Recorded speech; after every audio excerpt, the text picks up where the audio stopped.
Greetings and welcome to Sisterly Soul Stories. This is Erica Dotson, and I'm so glad that you decided to join us again today. If you have not listened to last week's episode, I encourage you to do so, but I am super excited about the woman that is here with us today. She is a lifelong educator. She's a technology extraordinaire. She's a woman of God. She's a sister and a friend, and I'm so glad that she decided to share her very powerful soul story with our audience today. So Marissa Ford, welcome to Sisterly Soul Story. Thanks so much for having me. I'm so excited to be here. I was so excited when you agreed to be here. So I know that you are knee deep in your work because as we all know, school is getting ready to wrap up. So I want to thank you for your time today. How are you doing and what are you doing to care for yourself during this very difficult and busy time? Yeah, so I'm doing good. I agreed, not agreed. I decided a long time ago that I wouldn't bring work home. And so I refused to bring any work issues home. But to continue to take care of myself, I have started to work out again. I'm actually gonna try to get like monthly massages now. Yes. And get my nails done. Anything that I deem self-care is what I choose to do to keep myself sane. But yeah, how are you?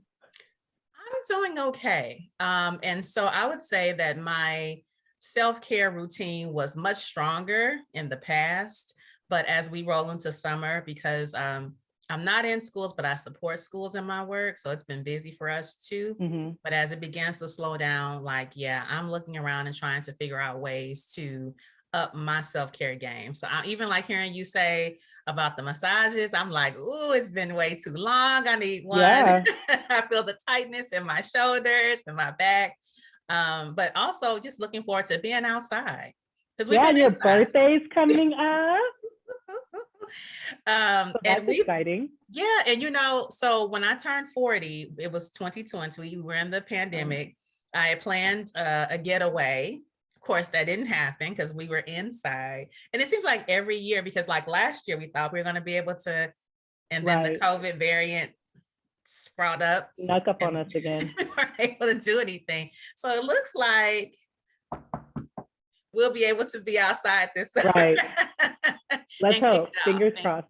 Fingers crossed. Fingers crossed. So, in our world today, there's so much going on. And I feel like whenever I turn on the news, someone else is being murdered. People are missing. There's war going on. It's nonstop. And so what else do you do to guard your heart and mind from the toxicity that exists? Whether it's from family or friends or from media, what are some ways that you kind of put barriers around yourself in that respect? So I don't watch the news. I don't really watch TV, actually. I haven't really watched TV since 2015, 2016. I know, it's wild. Sometimes I will watch things here and there, but never really a complete season. But I think me not watching TV has helped to guard me in a sense of I'm not affected as much by the news. However, I mean, I am on social media, so I'm not remiss to the information, but I limit my social media. I only get on it whenever I feel like I can absorb the information in a positive way. Even if I'm stressed at work, I will find myself kind of pulling away. And if I notice that I'm snappy or snappier at people, even this morning, I had a situation and I was talking to someone who was trying to help me. And I said, you know what? I think I'm being really negative right now. And I don't feel like giving you my energy. So let me just get myself together and then I'll call you back. So I'm really aware of how my emotions affect other people. And I am not one to, impart what I feel on other people. But I think that's taken some time and taken some failure. And so I'm really cognizant of just who I am and my emotions and how they affect other people. So I guard my friends, but I also guard myself because energy is transferable. And Yeah. I'm really firm on that. And so if I pick up that someone's just not in the right space, I tend to just like remove myself for my own sanity. hmm That's so good. And I think for me, I became more aware of energy during the pandemic when we were like Right. shut in away from everyone. And then when we began to kind of start coming together again, that's when I was like, oh, I'm Ooh, picking up wait. something that's not Yeah. mine. This is not mine. And so for me now, what I do when I come home, I try to wind down, turn off everything, and just get myself in a comfortable space, whether that's, turning the lights off, taking a salt bath, or just playing some music and putting both of my earphones in to kind of drown out all the negativity and the energy that is not mine to get in tune with myself. And Um, I thought like I'm still a very social person. And I mhm, think that my social, what's the term? Like, I don't know. I realized that I'm not as social as what I thought. Like through the pandemic, I'm like, oh, I really enjoy myself. So I found that the pandemic kind of caused me to learn, and like other things that happened, but like it caused me to be forced to get comfortable with myself because I mhm, live alone, and so there's no one else there. And so I had to figure out who I was and like what I enjoyed and things like that. And I think through the pandemic, I've learned that I don't have to be around people to find enjoyment, because I felt like maybe I was lost a little, in finding, trying to find myself through other people. And I realized that I was whole just to begin with. And so whatever I choose to give out or receive from other people is just like an added bonus, And so I think, yeah, being alone through the pandemic really allowed for me to have some clarity on me. Yeah, that's so good. That's so good because for me, when the pandemic started, my marriage was ending, and I had not been alone for a long time. And so going from being with someone all the time for many Right. years to just back alone was super difficult. And so I didn't handle that well. And so that's the reason why I went to go home. I went back home to stay with family because being alone was a little too much, but And it then was being as I forced was, to be alone because yeah, you can't be yeah, near other people. Yeah. yeah. And so, but it was around family that I began to really find myself. Because, like you say, it is very difficult to lose yourself in people and in Mm-hmm. situations. And I am very happy about who I am now and what I have discovered about myself Yeah. during that difficult season, which that just leads us into our topic for today: living the single life. Living the single life. Clearly a pro at that. Well, I'm trying to get to pro. I'm trying to get to pro Listen. status. And here's the thing. Like I was engaged like earlier in life, Mhm, and I'm really happy that I had a failed engagement so early in life, because it allowed me to know like what I desired and what I required out of a mm, partner. And because mhm, it's different, and I feel like sometimes people don't really understand that it's different. And then like also what I'm willing to compromise on. And so he sent me through the ringer, and mhm. I went through the ringer with him. Like I'm not dumb, but you do Yeah. things when you're in love or whatever. And so it was a wild time. And I decided after that engagement ended, there's plenty of reasons why it ended, but one of the main reasons why it ended is I was babysitting for my sister back home, and she had a prayer wall in her house, and literally it said, I hope Marissa finds her soulmate because this is not it. And I was like, this is it. All right, you gotta go. So Message. right, received, okay, like received. And so I was like, yeah, I can't be with you because my sister's prayer wall said that I'm not supposed to be with you. But really, and he was like, what? And I said, listen, That's what I. but yeah, so I took a couple of years out of the dating scene to kind of just like figure out me. And Mhm, then after that, like, because I felt like I was a serial monogamer, like I would go from one relationship to the next, even from like college. And so, yeah, after that ended, I really found out like who I wanted to be as a partner. And I mean, it's always developing, right? But like I realized who I wanted to be in a partner, and like what I wanted reciprocated from my partner. Mhm, And mhm, yeah, if you're not doing that, I will let you know. I will give you the opportunity. But if you don't fix it, then yeah, mhm. I can't be with you. And yeah, I mean, it hurts, you know, and sometimes you think you're going to be with someone forever or for a long period of time, and it just doesn't work out. And so, yeah, you have your moments where you're like, man, I really wanted to be with this person. Like, I thought this was my person. But then you got to snap out of it because clearly you weren't his person. So why would you sulk and stay wherever in the space that you're at, because somebody's looking for you. So Mhm. wherever you're at. And Yeah. so you So learn and grow during those yeah, for times. sure. Even though they may be hurtful or difficult to kind of tunnel through, you're disappointed, what you had expected, what you Right. pictured, what you imagined does not come to fruition. You have to know that good is still out there for you, Right. that life is still full, and that there is so much that you could still do internally. What I've discovered is, over the years, so, when I started getting out in the dating scene, what I wanted is totally different Right. now than what Right. because I've changed so much. And Mm-hmm. as you grow and experience life and go through ups and downs, you begin to form new outlooks and perspectives on the world as a whole. And Right. sometimes relationships don't make it because you're too different. You've changed so much. You want different things, and Yeah. that's okay too. And then when you reflect through, so say you are like, if I'm to be in this situation, this is how I would respond, or this is how I would react. And then you get in that situation, you're like, oh, wow, okay, no.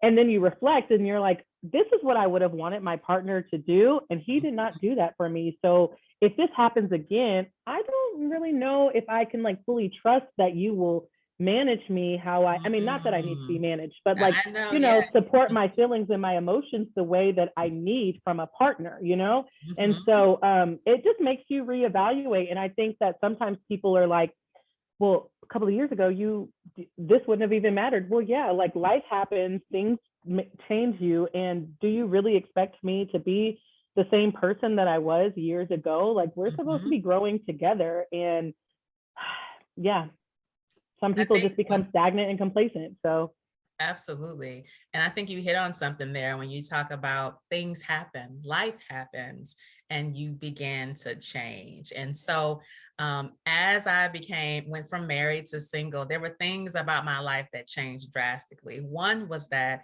I relied on someone else to secure the house, to make sure that the lights were off, that the windows were locked, that the doors were locked. And I went from being able to sleep deeply and not worry about anything to having to manage right. everything and posture myself so different. And that was very difficult. And so while I love the freedom and the flexibility and the quiet time, there are also some things that life brings as a part of singleness that could be different. And so as you think about your single journey, what are some of the things that maybe you have experienced that sometimes have brought some disappointment or some hurt, or just kind of allowed you to feel single? Like, what are some of those things that have happened? Yeah. So when was this? I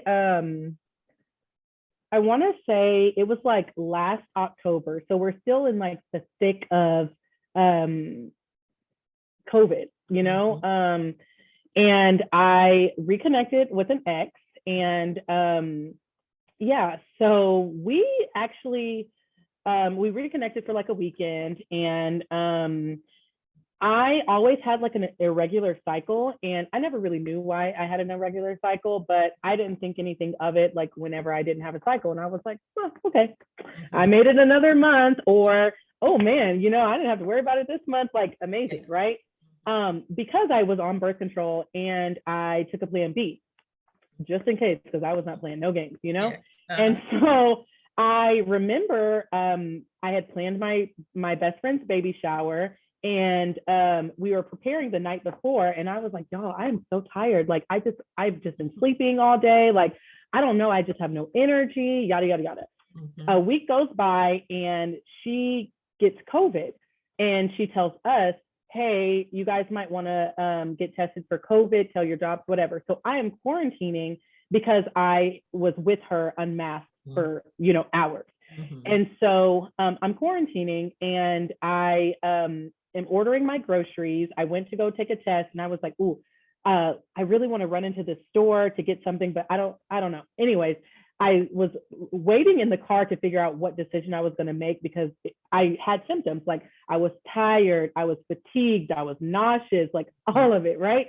So I was like, I have COVID. Like I know I have COVID. So anyways, I was listening to the radio, which I never do, but I was listening to the radio and it was like a pregnancy commercial. And I was like, oh my God. So I still didn't. I was like, well, let me just check just in case. And I remember I bought it. I didn't take it because I didn't think of it. We had a nighttime meeting because at the time I was working at a school that had like monthly professional developments at night for all of the schools in that cohort. And I took it during the meeting and I was like, oh my gosh. And my mic was unmuted. I did not even know. And like, so I was, my dog was bothering me and I was like, Sonny, I can't do it right now. I'm pregnant. And I was like, oh my, and so someone heard me from my school and was like, are you okay? And I was like, oh. But anyways, so I was like, okay, I'm in grad school. I live alone in this city because my family does not live here. I'm not with this guy. There's no bad blood, but I'm not with him. I don't want to be with him, like based off of just having a child. I cannot have this child. And I was like, I was on birth control and I took Plan B. Like, what am I going to do? And then I was like, not that I ever thought my parents would be disappointed because they are very supportive in anything that we choose to do. Yeah. But I also know they want me to have a child because I'm the only person that doesn't have a child. My parents aren't old school in the sense of, you have to be married to have children. They just want you to be happy in life and whatever you choose, that's what they will support as long as it's like reasonable, right? Yeah. And so I text one of my best friends and I call him and I was like, yeah, but I've already decided. And if you know me, like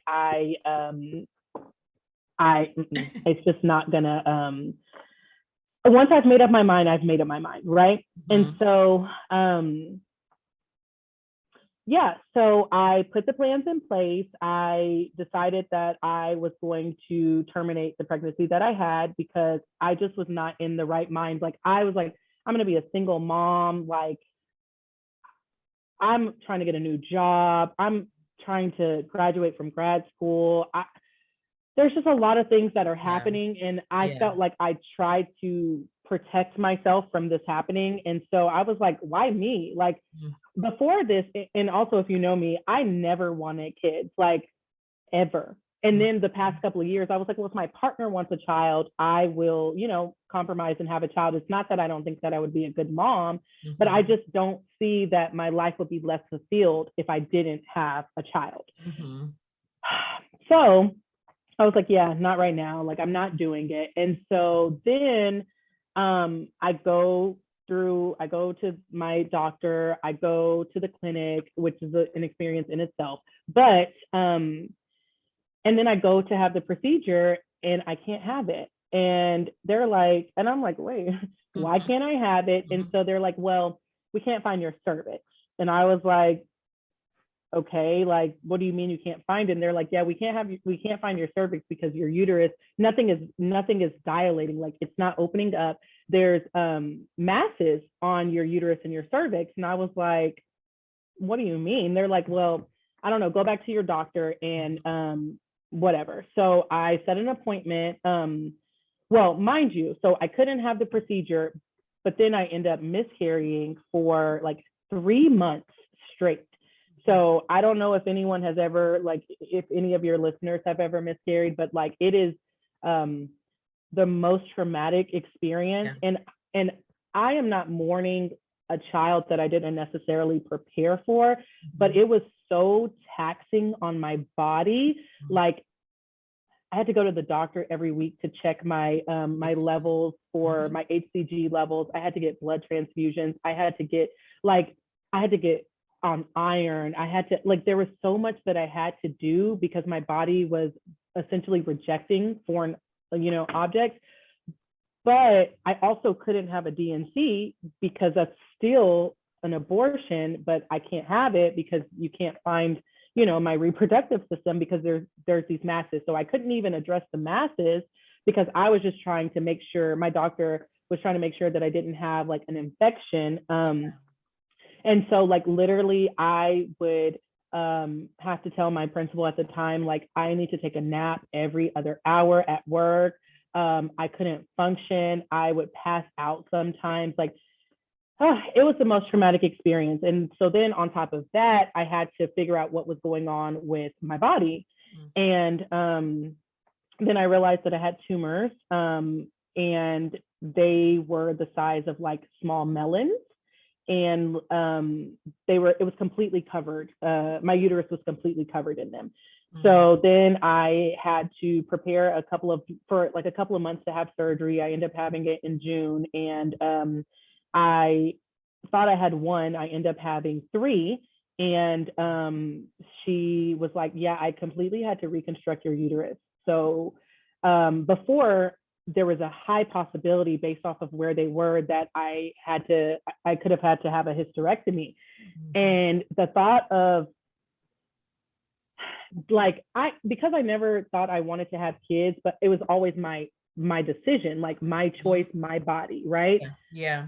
But the fact that someone like the possibility would be taken away from me, I was just like, man. So then I was just like, well, maybe you shouldn't have even attempted to have an abortion. So like there was a lot of guilt because like, what if you can't have kids? Like I'm not going to know until they open me up, actually until I wake up what happened to me, And so anyways, I had the surgery, and she had to reconstruct my uterus. So it's still out. I don't really know if I'm going to be able to have kids. I haven't really tried because, I'm nervous, but, and I'm single. And cause I would tell her, she asked me like, what do you want? And I said, well, I'm not married, so I don't want to have kids. And she was like, well, let me stop you there. You do not have to be married to have kids. Whatever you choose is your body. If you want to have a hysterectomy right now, I will give you one. Whatever, I am giving you full reins on what you choose for your body. So that's why I really liked her, and I've kept her as an OB, because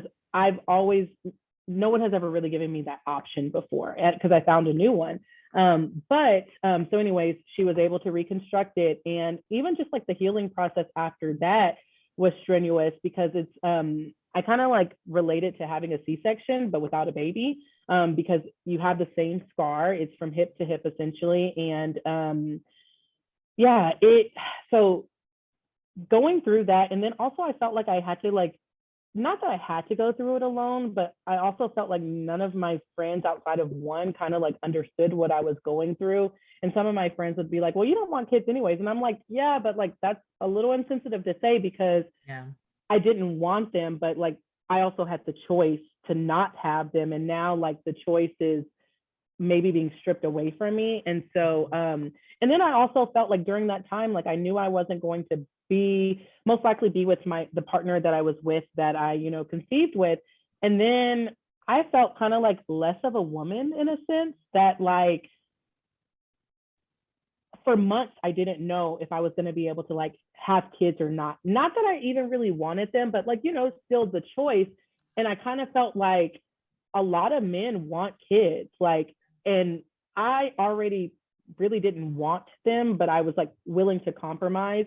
But then like possibly not even being able to have them, like I would find myself like leading with that, like, just to let you know, like, if you like me, that's cool, but there's a strong possibility I'm not going to be able to have kids. Like, you can bow out now, And I found myself like leading with that, which is like a little disheartening, because like you're not really less of a woman if you can't have kids. But sometimes I felt like men felt that way, and I kind of allowed it to like make me feel some type of way about myself, which, I stepped out of it because you like me whether I have your kids or not. But For a while, yeah, like now that I still have my uterus, I think that's what like caused me to be able to be like, okay, Marissa, you can breathe. Like Yeah. if your partner wants a kid, you guys can have kids, you know. But in that waiting space, it was just like I don't know. And I don't know if you I don't know, like there's so much emphasis put on women's bodies that we it's a struggle, you know, like, and just like not even just our bodies, but just like in general, like you don't want to work too much because you don't want your partner to be less of a man because you are like a strong, powerful person. And then like, you know, I'm a Black woman, so we are already deemed like aggressive or too like it's just a lot. And so yeah, and then like trying to find someone who matches you. um that's also why I choose to not like necessarily like settle. And I don't think that I've ever like had to settle. Like, you know, we just people that I date, we just don't work out. But I don't know. I just think that like we have a lot to like as a Black woman, we have a lot like stacked against us. But then also like we shouldn't, because a lot of our attributes are just like positive just in general, where I feel maybe I'm, you know, whatever because I'm Black. But it's hard, you know, it's hard to date, and it's hard to be a successful Black woman and then find a partner that celebrates you and isn't, what's the word, intimidated by you, or in, or or embarrassed that they can't really reach or exceed where you're at, you know. And so yeah, it's a struggle. Marissa, you made it. You made it. I'm here. I'm here. You made it. I was listening to you, and I can relate to so many of the things that you mentioned. Child loss, I've been right there, and you're absolutely right. It's not discussed much, but it's a very traumatic experience. You know, you would just think it's something that's quick and passing, but it is something that stays with you for a while and that you have to deal with and recuperate from, and it's very tough. There are women trying to make decisions on, you know, should I continue with this pregnancy or not? Should I get into this relationship or not? And so for the ladies that are listening today that are at any of those places, what would you say to them that they're trying to make decisions on how to move forward with their lives, their bodies, to decide if they should make a decision that pleases someone else, or make the decision that's best for them? What would you say to them? I would say like, so there's two different things. In regards to your body, like make sure that you listen to your body, and just honestly just listen to your body. There's a lot of things that we handle so well because we are forced to handle, but there's a lot of things that we know aren't right, but because we don't feel like we will be heard, we don't necessarily speak up about it, and we just take it and live with it because we've lived with it so long. So what's another day? But you have to be your biggest advocate, and for your body, but also like for yourself, just in general, work, relationships, anything. If you don't advocate for yourself, why would anyone else advocate for you? You know, and you don't have to be disrespectful in the advocacy, but it's going to be you at the end of the day. So if you don't advocate for you, your life is going to be miserable, and no one really wants to. And if you have the opportunity to like speak up for yourself, do it at all times. With your doctors, with you are the expert on you. You are the expert on your body. You are the expert on your feelings. So if you are in a relationship and your partner, and I use the term because I always say partner because I feel like that's what it should be, you know. And so if you are in a relationship and your partner is not, and it's a requirement of you, and your partner is not fulfilling a requirement, then you should assess if that's something that you want to continue. We are not obligated to stay in relationships or situationships or with partners if they're not fulfilling like the basic necessities or requirements. Like, I mean, I know like sometimes your desires can be wild. Like I want to go to so just in regards to your being in a relationship or with a partner that's not necessarily fulfilling your requirements, I would give them the chance. I would express it, give them the chance to rectify whatever is going on. But if you see that they're just doing it in the moment to appease you, and there's no longevity in it, and it's not something that you're willing to compromise on, then yeah, you are not obligated to stay in any situation that depletes you.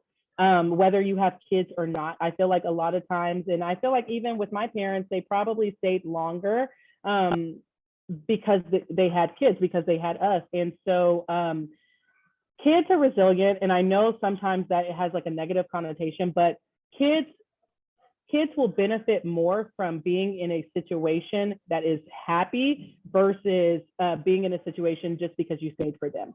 Because we see it, kids can recognize it. And so just always listen to yourself, whether it's your body, your relationship, or even like jobs. Like if you feel like you are constantly depleted or you are pouring in and someone's not pouring back into you, you don't need to stay, because at the end of the day, you're the one that's going to be miserable and everyone else is going to live their life.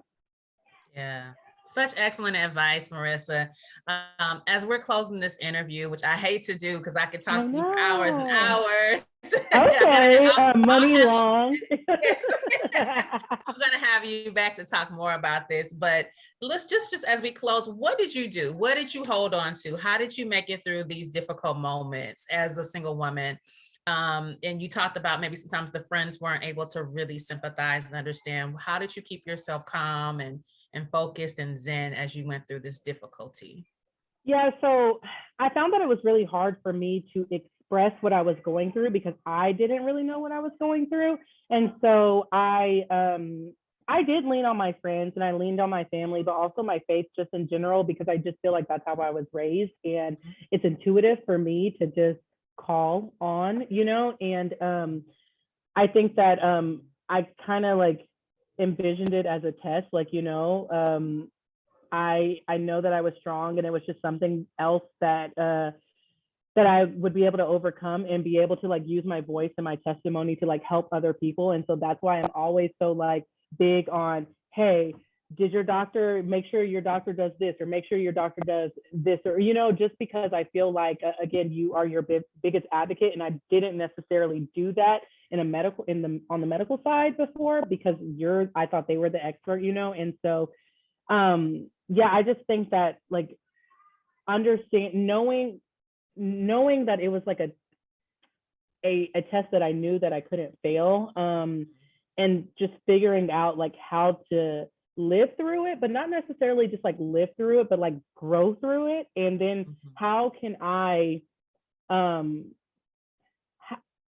felt like it would be remiss to go through all of that and then not be able to vocalize it. And like, even through me vocalizing it, I've had people like message me and be like, oh, I'm going to go to the doctor because of this, or, oh, like, hey, I went to the doctor because I saw your post and I have to have the same surgery as you. So what do I do? Things like that. What are the things that I ask for? And so I think sometimes we choose to struggle alone because we feel like other people won't understand what we're going through. But the moment that we vocalize it, you get like a tribe, and you get like a lot of people that are supportive, just because they love you, but also because they may be going through the same thing and they don't know how to vocalize it, or their voice isn't as strong as yours. And so I think through this, I took it on as like, I decided that if I made it through, which I knew I was, I had to voice it, like I had to talk about it all the time, because I knew I felt alone a lot of the times through it, and I didn't want anyone else to have to go through like what I went through. Yeah. Well, Marissa, I want to thank you so much for being such a bold and strong advocate, for being so transparent in your story, and for offering so much to our audience today. Thank you for your time. I wish you the very best. And like I said, I'm going to have you back. We got to continue this conversation. Okay. So good. So good. And I was so nervous. No, why? Why, girl? You did amazing.